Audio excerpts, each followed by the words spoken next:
The most dangerous betrayal is not the one that destroys your trust in a person. It is the one that makes you question whether you should have ever trusted at all. My name is Marcus Cole, and I want to start with the phone call, because every single thing that happened after, traces back to that phone call. It was a Thursday in November. I was in a parking garage in Charlotte, North Carolina, sitting in a rental car eating a sandwich, finishing up a job for a pharmaceutical company that had a CFO problem. Nothing dramatic. Not everything is dramatic. Most of the work is just sitting in parking garages eating sandwiches and waiting for people to confirm what you already know. My phone rang. International number. Milan prefix. I almost didn't answer. I want you to hold on to that. I almost didn't answer. The voice on the other end was precise, measured, the kind of voice that has been trained to convey authority without volume. Mr. Cole, my name is Elena Mancini. I was given your name by a former colleague of yours, David Park, from your time at the Defense Intelligence Agency. He says you are the best private investigator he has ever known. He also says you are the most honest man he has ever known. Those are not usually the same person. I told her they weren't. She told me she had a problem. Someone inside Mancini Capital, a 120-year-old firm that her great-grandfather built and that she had run for 14 years, was stealing from client accounts, quietly, surgically, with a kind of precision that suggested either an inside man with exceptional access or someone who had been planning it for a long time. She said she couldn't go to the Italian authorities. Not yet. The moment it became official, the firm's clients, old European money, the kind that had survived 2 world wars, would move their assets. The firm would not survive the resulting crisis. She needed someone outside the Italian institutional system, someone nobody in Milan had ever seen, someone she could trust. I asked her why she thought she could trust me. She said, "Because David Park told me you are a man of faith. And in my experience, men of faith are either the most trustworthy people alive or the most dangerous. David Park told me you are the former. I am choosing to believe him." I should have told her that faith is not a credential. I didn't. I said, "Tell me about the problem." I called my brother Gabriel that night from my hotel room in Charlotte. Gabriel answered on the second ring, the way he always does, like he has been waiting for my call specifically, like every other thing he was doing was just filling time until I called. That is the thing about my brother. He makes you feel like the most important thing in the room, even when you are 400 miles away in a hotel room eating room service. "Milan," he said when I told him. "Milan," I said, "you speak Italian?" "I speak enough." He was quiet for a moment. Gabriel's silences are not empty. They are full of things he is deciding whether to say. "Marcus, I know. I'm not saying don't go. I'm saying I know what you're saying. You always think you know what I'm saying. You're saying be careful who I trust." Another silence. "I'm saying remember who you are before you decide who to trust, because those are different questions, and one of them matters more." I told him I would call when I landed. He said I'll be praying. He always says that. I used to take it for granted. I don't anymore. Milan in November is gray and cold and magnificent. The city has a particular quality that I noticed from the first day. It does not perform its beauty. It simply exists in it. The Gothic spires of the Duomo rising out of the morning fog, the elegant severity of the Galleria, the way the old and the new sit next to each other without apologizing to either direction. I took a cab from the airport to the address I'd been given. Not the Mancini Capital offices, a private apartment in the Borough District. Elena Mancini opened the door herself. I had done my research, 14 years as CEO, degrees from Bocconi and Oxford, a profile in the Financial Times that described her as the most formidable woman in Italian private banking. I had seen photographs. Photographs did not prepare me for the quality of her attention. She looked at me the way very few people look at other people, like she was not performing the act of seeing, like she was actually doing it. "Mr. Cole," she said, "come in." The apartment was beautiful in the way that things are beautiful when money has been in a family long enough to stop trying to look like money. Books, real art that wasn't showing off, a fireplace with an actual fire, and on the desk in the corner, next to a laptop and a stack of files, a rosary, wooden beads, well worn. I looked at it for a moment. She noticed. "My aunt gave it to me when I was 7, she said without me asking. "The year my parents died. I have carried it every day since. Not because I believe it protects me, because it reminds me that there are things larger than what I can control." I told her I understood that. She looked at me again, that same quality of attention. "Yes," she said, "I think you do." She laid out the case over 2 hours. The numbers were clear. Over 18 months, approximately 11 million euros had been moved from client accounts through a series of layered transactions. Shell companies in Luxembourg and Malta, routed through correspondent banks in Switzerland, ultimately landing in accounts that had been opened under false identities. Whoever did it knew the firm's systems intimately. Whoever did it had access at the highest level. There were 4 people with that level of access. Elena was one of them. She said this herself. She put her own name on the list without hesitation, looked me in the eye and said, "I am one of 4 people who could have done this. I need you to investigate all 4 of us, including me. If you find something on me, I need to know before anyone else does." I had worked with powerful people my entire career. I had never had one say that. The other 3 names: Luca Ferrante, CFO; Ginevra Rao, Head of Client Relations; Pietro Sala, Director of Compliance. I told her I would need 6 weeks, unrestricted access to all systems and personnel, and the authority to go anywhere in the firm without announcement. She said, "You will have 8 weeks and everything you need. No one will be told who you are or why you are here. As far as the firm is concerned, you are an American efficiency consultant reviewing operational processes." I asked her one more question. "Why do you trust me, Miss Mancini? You don't know me. You know what one man said about me." She was quiet for a moment. Then when David Park told me about you, he told me a story. He said that 7 years ago, in your last assignment before leaving the Defense Intelligence Agency, you had evidence that would have ended the career of a 3-star general. Evidence that you had been told, very clearly, very directly, to bury. He said you refused. He said you filed the report anyway, and it cost you your position and 4 years of your pension. He said when he asked you why you did it, you told him, "I can replace a pension, I can't replace myself. I need someone who cannot be replaced." I thought about Gabriel. "Remember who you are before you decide who to trust." I said, "I'll start Monday, 6 weeks in Milan. I will not take you through all of it. The work is patient and unglamorous, cross-referencing transaction logs, reviewing correspondence, building timelines, watching people. What I will tell you about is what I found and what I didn't find, because both matter. Ginevra Rao, clean. I spent 10 days on her and found nothing except a woman who worked 16-hour days, worried constantly about her clients, and called her mother in Chennai every Sunday at noon. Pietro Sala, complicated. There were personal financial pressures, a son with medical debts, a mortgage restructuring, but the transaction logs didn't connect to him. The pressures explained motive, the trail didn't confirm action. I noted it and kept moving. Elena Mancini, I spent 2 full weeks on her personally. Her accounts, her correspondence, her movements, nothing. I want to be precise about this, not nothing suspicious, just nothing. The books were clean, the correspondence was professional. The personal accounts showed a woman who lived well but spent within the parameters of what she earned. The rosary on the desk was not a performance. As far as the evidence showed, Elena Mancini was exactly what she presented herself to be, which left Luca Ferrante. Luca Ferrante was not a careful man. He was a man who had always been too charming to need to be careful. The kind of person who has moved through life being forgiven before he even finished the transgression. The financial trail was there, not on the surface. He was smart enough to layer it, to run it through the Luxembourg shells the way a good magician runs a card through his fingers. But I had worked financial intelligence operations for 8 years. I know how money moves when it's trying to be invisible. It leaves a particular kind of trace, not footprints, more like warmth, like a body that just left a room. By week 5 I had enough, not everything. Not the final account where the money landed, but enough to take to Elena. Enough to make clear who had done this and roughly how. She came to my workspace at 7 in the morning. She was wearing a gray coat. She had the rosary in her left hand, the way I had noticed she held it when she was thinking through something difficult. I laid out what I had found. She listened without interrupting. When I finished, she was silent for a long time. Then she said, "Are you certain?" "Certain enough. I need another week to trace the terminal accounts. Then you'll have everything." She nodded slowly. She was looking at the documents in front of her.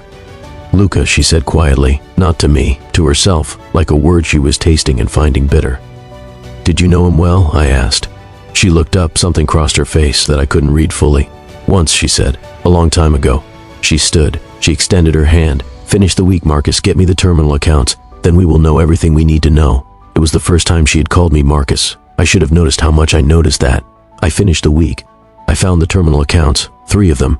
Accounts opened under false identities in the Cayman Islands. The money had been moving there for 18 months with the precision of a machine, in amounts just below the threshold that would trigger automatic regulatory flags. 240,000 euros, almost exactly. I compiled everything. Transaction logs, correspondence, account documentation, a complete forensic timeline from the first movement to the most recent. 47 pages, everything sourced, cross-referenced, verified. I handed it to Elena on a Friday afternoon. She thanked me, quietly, genuinely. She shook my hand and held it for just a moment longer than a handshake requires. She said, "I will take this to my attorneys over the weekend. Monday, we will discuss next steps in your final payment." I went back to my apartment and I called Gabriel. "I found it," I told him. 47 pages, clean case. Monday I get paid and I come home. "You sound relieved," Gabriel said. "I am. Anything else?" I paused. There was something about the way Elena had looked when she said once, a long time ago, something I had been carrying for 3 days without naming. "No," I said, "nothing else. Marcus, I know. Come home safe." I was arrested on Saturday morning at 6:47. 3 officers from the Guardia di Finanza and 2 from the Italian Financial Crimes Prosecution Office. They came to my apartment door with documents and a very particular quality of efficiency that told me this had been planned for longer than one night. I didn't fight. I asked to see the documents. What I saw made me stand very still in my doorway in Milan, in my pajamas on a Saturday morning, while the November cold came in and something in my chest went quiet in the way things go quiet just before they break. Documents described a financial fraud investigation, 11 million euros, 18 months, 3 Cayman shell accounts. The documents named the primary suspect, my name, Marcus DeJean Cole, American national, described as a corporate infiltrator hired to facilitate the theft, and documented as an internal investigation, providing cover for the movement of funds. The evidence attached included transaction logs I had compiled, my fingerprints on the documentation, my access codes used to move through the firm's systems, my correspondence with Elena establishing the engagement, and the access she had granted me. They had taken everything I built and turned it inside out. I stood in that doorway and I thought about a lot of things. I thought about Gabriel saying, "Remember who you are before you decide who to trust." I thought about a rosary on a desk. I thought about, I can replace a pension. I can't replace myself. Then I got dressed because they were waiting, and I had enough dignity left to get dressed myself.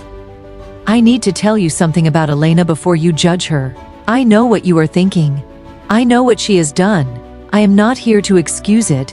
I am too old and too tired and too close to God, or at least to the idea of God, to waste what time I have left on excuses.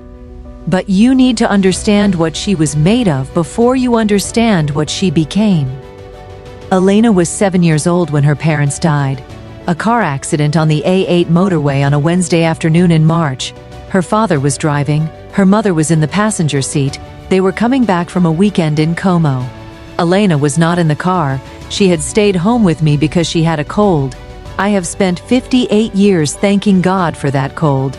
I have also spent 58 years wondering what it cost her to survive something she was supposed to survive, to carry the weight of being the one who wasn't there.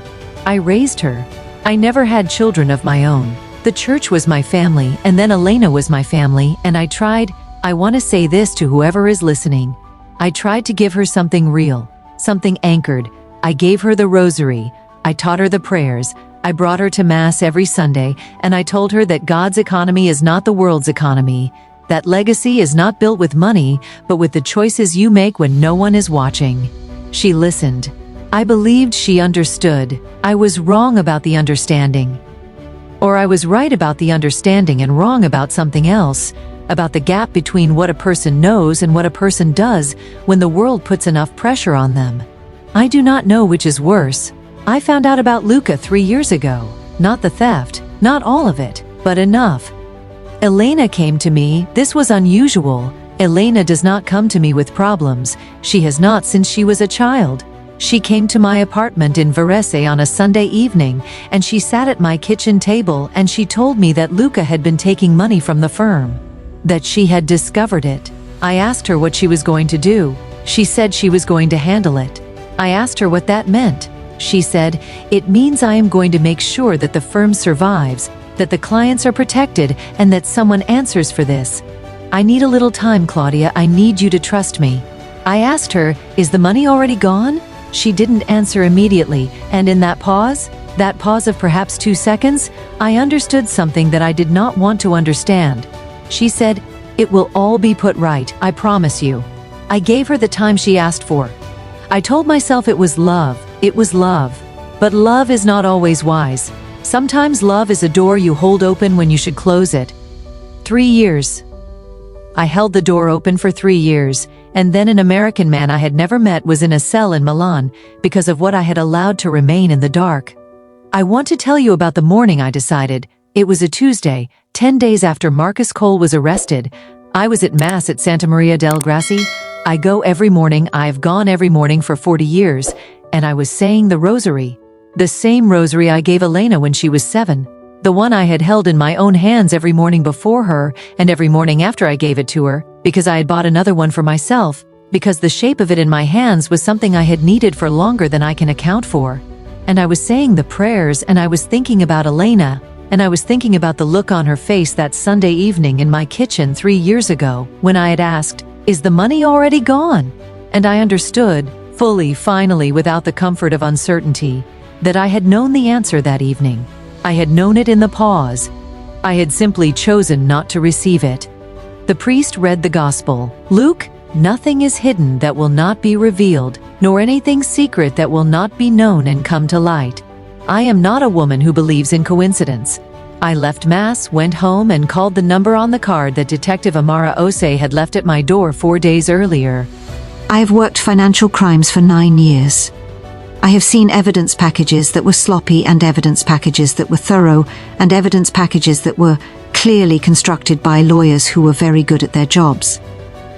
The package against Marcus Cole was something I had not seen before. It was perfect, and I mean that precisely. Not very good, not thorough, perfect. Every document cross-referenced, every timestamp aligned, every access log timed to his credentials, every correspondence archived. In 9 years, I have never seen a guilty person leave a perfect evidence trail.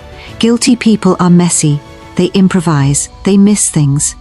Perfect evidence trails are built by very careful innocent people, or by very careful architects of someone else's guilt.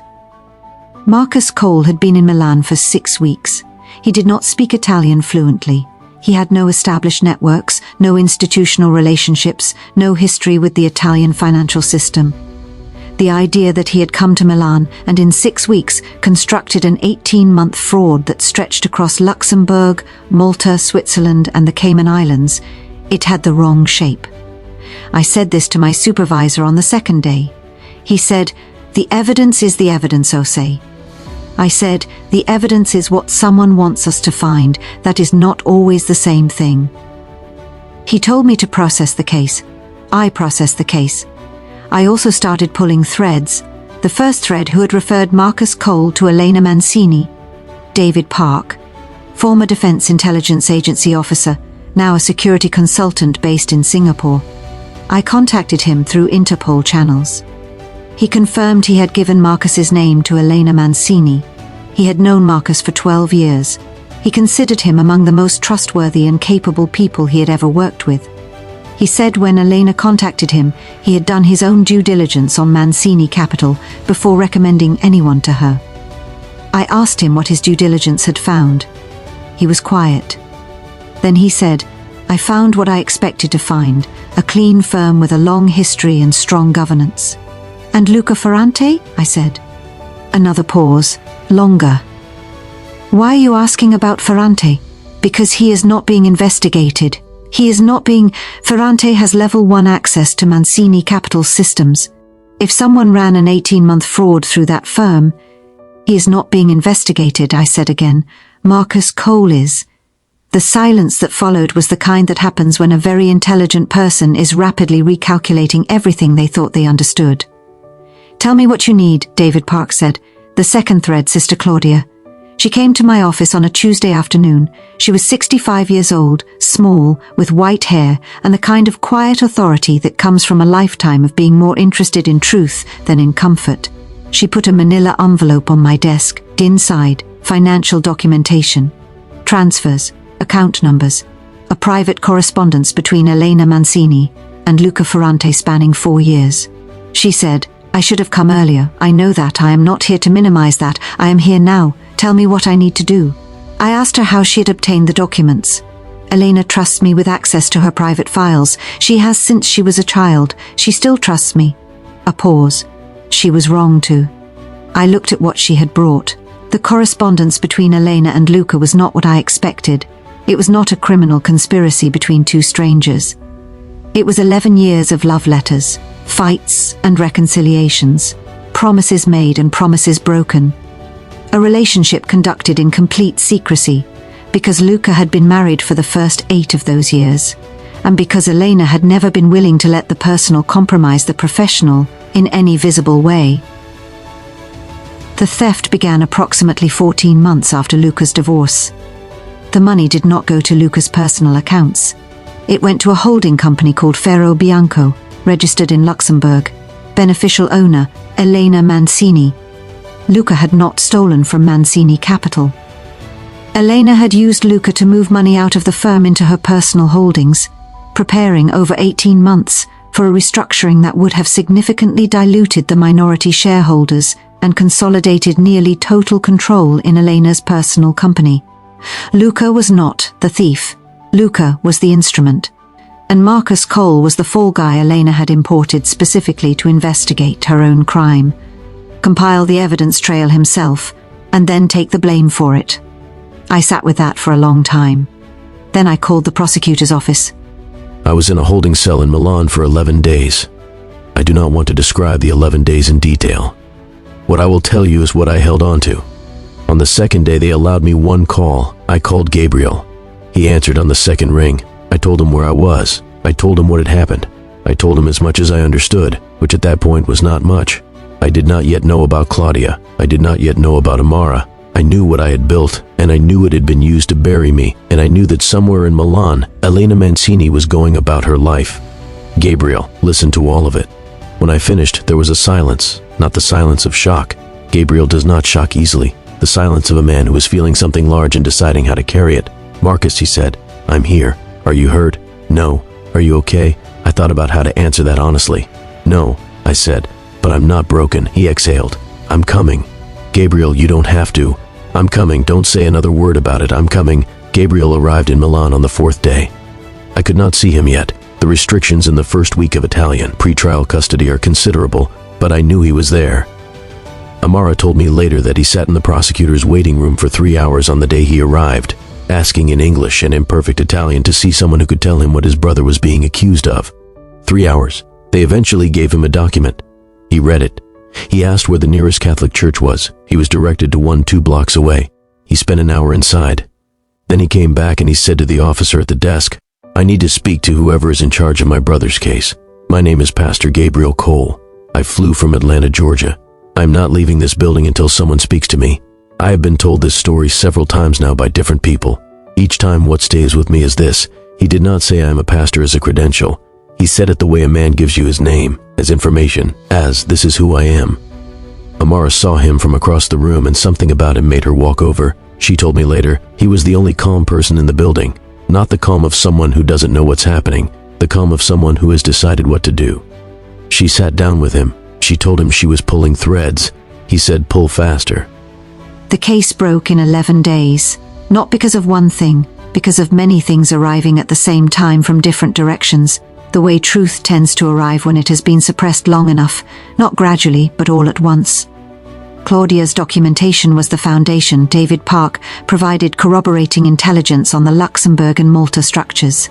Luca Ferrante, when confronted with the evidence, not as the architect of the fraud, but as its instrument, as the man who had moved money for a woman he loved and had not asked enough questions about where it was going, cooperated within 48 hours.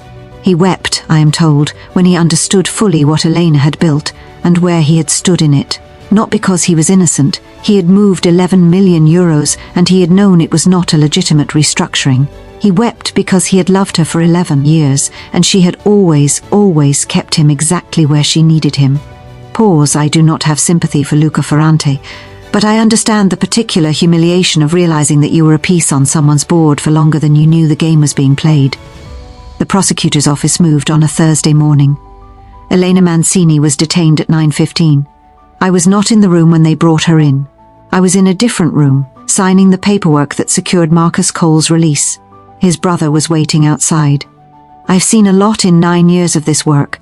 I've processed a lot of arrivals and releases and confrontations and moments where the weight of what has happened finally lands on the people it was done to. When Marcus walked out and saw Gabriel standing there, I am not going to describe it in detail. That is not mine to describe. What I will say is this: Gabriel Cole opened his arms the way men do when they are not afraid of being seen. and Marcus walked into them, and they stood there on a Thursday morning in Milan in November, and I thought, soft, that is what it looks like when someone remembers who they are. I saw Elena once more. Not in a courtroom. Not yet. The legal process would take another 8 months, and I will not make you sit through the procedural details of Italian financial crime prosecution. I saw her in the corridor of the prosecutor's building. On the afternoon of her formal charging, she's coming out of a room with her attorneys. I was walking in the opposite direction with Amara. We saw each other at the same moment. Her attorneys kept walking. They did not notice the pause. Amara stepped a few feet ahead and gave me the few seconds that this was going to take. Elena looked. I want to be precise about this because I have thought about it every day since, and I think the precision matters. She did not look ashamed. She did not look frightened or defiant or cold. She looked tired, in the way that people look tired when they have been carrying something very heavy for a very long time, and the weight has finally been set down. Even if the setting down is not what they chose, even if it was taken from them, there is a particular quality of exhaustion in the face when the carrying stops. She looked at me. I looked at her. She said, "Marcus," just my name, the way she had said it that morning in my workspace when I had shown her 47 pages of work I had built in good faith and handed to her with both hands. I had been thinking for 11 days about what I would say if I saw her. I had drafted things in my head, careful things, precise things, things that would let her know exactly what she had cost me, and exactly what I thought of the woman who carried a rosary and quoted Dante and used a man's faith as a lever. In the corridor, none of it came. What I said was, "I trusted you." 3 words, she received them. She didn't deflect or explain or apologize. She simply received them, and for one moment I saw something in her face that I couldn't give a name to. Something that was not quite guilt and not quite grief, but was in the neighborhood of both. Then she looked away. Her attorneys were at the end of the corridor. She walked toward them. I watched her go. Amara came back and stood beside me. "You okay?" she said. I thought about it. "I will be," I said. Gabriel and I stayed in Milan for 3 more weeks, while Amara and the prosecutor's office finalized my release documentation. In those 3 weeks, Gabriel did the thing Gabriel always does. He found a church, not a grand church, a small one, near the Navigli canals, run by a Nigerian pastor who had been in Milan for 20 years and who preached in Italian, and Igbo, and occasionally English, depending on where the Spirit moved him. We went twice. Both times the sermon seemed to be about exactly what I was carrying. Both times Gabriel caught me looking at him as if he had arranged it. "I did not arrange it," he said after the second service. "We were walking along the canal in the November cold." "I know," I said, "but you were thinking it." "I was thinking it." He laughed. Gabriel's laugh is one of the sounds I would take with me if I could only take a few things. It is not a performance. It is what happens when he is genuinely delighted by something. We walked. "Are you going to be okay?" he said eventually. Not the way people say it to fill silence, the real way. I thought about Elena's face in the corridor. I thought about the rosary on her desk.